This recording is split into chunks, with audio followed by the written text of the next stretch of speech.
former senator that represented the good people of Kaduna Central Senatorial Zone, Senator Shehu Sani, has reacted days after President Muhammadu Buhari called for debt cancellation for developing countries like Nigeria at the United Nations General Assembly meeting. While speaking, Shehu Sani made it known that 100 people traveled in a presidential jet and business class to New York to ask for debt forgiveness. He ended his tweet by making it known that the bank managers will just shake their heads. It should be recalled that President Muhammadu Buhari, during the just concluded United Nations General Assembly meeting in the United States, begged leaders of developed countries to forgive developing countries of their debt. You collect debt finish and go lavish am, use them anyhow. You can't dey call them, make they come forgive your debt. And you have the population. So when they talk of one Nigeria, it is useless because we are not making use of it. And that is what they use as propaganda to say, oh, there is strength in our population, there is strength in our diversity, there is strength in this and this and that. And yet, they are not using it. You will not know those who do not have the interest of this country at heart. They are not patriotic. They will tell you the same Buhari, hypocrite Buhari will tell you, buy Nigeria, grow Nigeria, but he doesn't do it. What kind of a people are these? Hundreds of them, they follow, they just went. And there's somebody who was even talking about the lavish style, extravagant life of these our so-called politicians. Maybe it's cut across African countries, but me, I always like to talk about Nigeria. I don't know what is happening there. I can't give a full details of how they run their things, but all of them, they have some kind of similarities that they portray. But let us talk about Nigeria, because Nigeria, they will tell you, is the giant of Africa. Maybe that is where they copy all this nonsense from. But the impunity with our politicians, no be here. The UN meeting that they went in New York, according to some of the information that we gathered, that some of the European leaders, they were there. They were able to manage, none of them went with maybe private car or private jet. They just put themselves together, just like the way it was.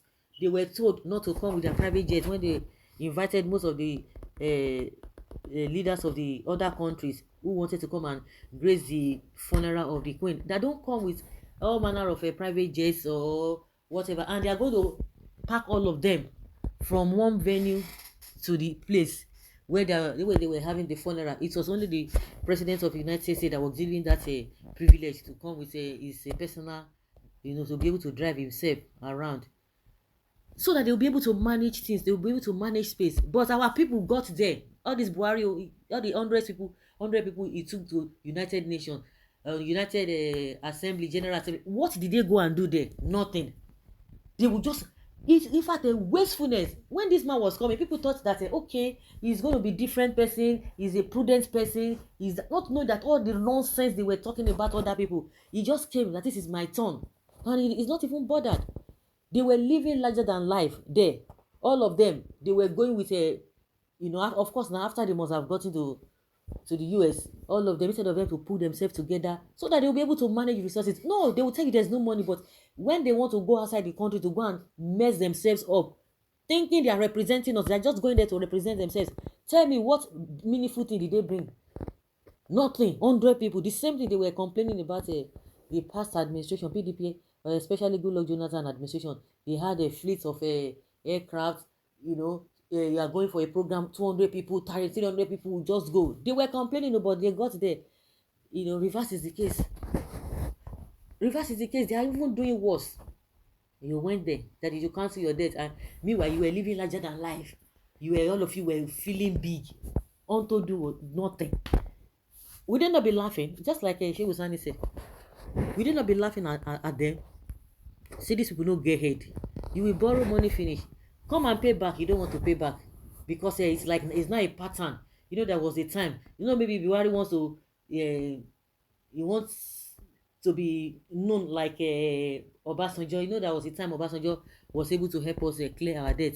That is what he wanted to do now. That was why they were just borrowing money recklessly. Borrowing money. People were asking, how do you intend to pay back? See all the nonsense rate they said abuse. Tell me how much he's making.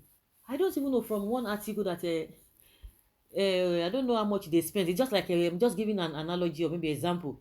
They spent you spent 200 million naira. At the end of the day, what you are getting every month as a revenue from that infrastructure you said you built was 20 million naira. How do you cope? So it's a bad business already. They are not making money. You borrow money, you tell us infrastructure, yet the money cannot even cover what you are going to be getting from that. It's not going to cover your expenses, not to talk of what you have borrowed.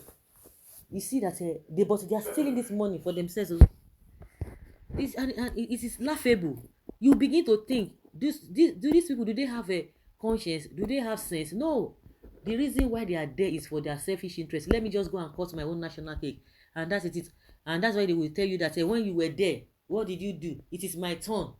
Just like Tinubu is saying, by the time he gets there, and even if peradventure he gets there, which a lot of people are not praying for, peradventure he gets there, he will not tell you that Milo come, it is my turn, you don't have right to tell me anything, let me do it the way I want to do it.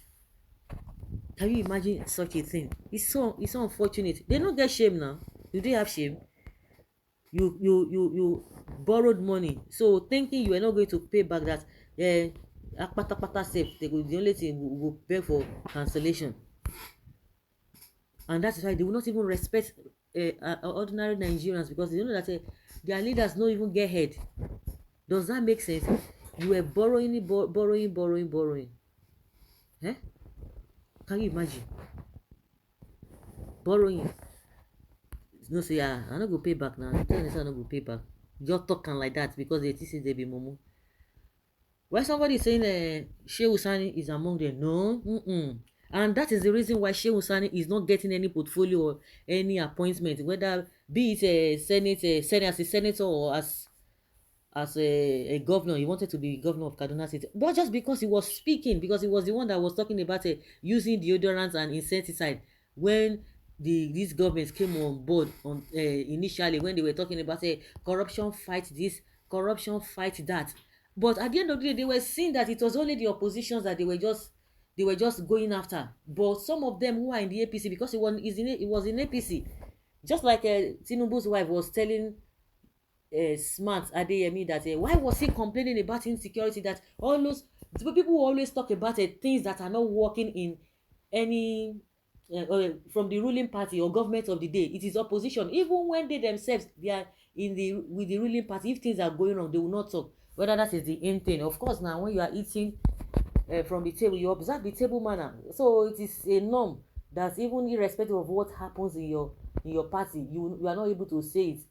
So the same thing, they were just looking at Shehu Sani that what can you be talking about? Of course, it was glaring to everybody that they were just going after the people from the opposition party, but they themselves that are corrupt people, they will look the other side. The other time, this man, and that was why this guy had the effrontery, the former national chairman of the party, Adams Oshomole, saying that if you join APC, your sins are forgiven. Just be coming. They just wanted everybody so that they will be popular. Just come, irrespective of the baggages you are carrying. It does not matter. Just come. So, to a very large extent, I'm only speaking for this man, because I know as at then I could give him kudos, and that is the reason why they just felt, oh, the hand that fed you, you want to be speaking against your party. Yeah, come on, let's see whether you're going to get anything. And that's why the man is floating, and it's better. So this is not the first time this man is saying talking. It's not as if because he's in the opposition party, so that is why he's speaking. No, he's not part of them. But that being said, it's just a irresponsibility from the side of our politicians, and they will continue to do that because they don't get conscience. So guys, leave your comment down there below and let's have your take on this. Thank you.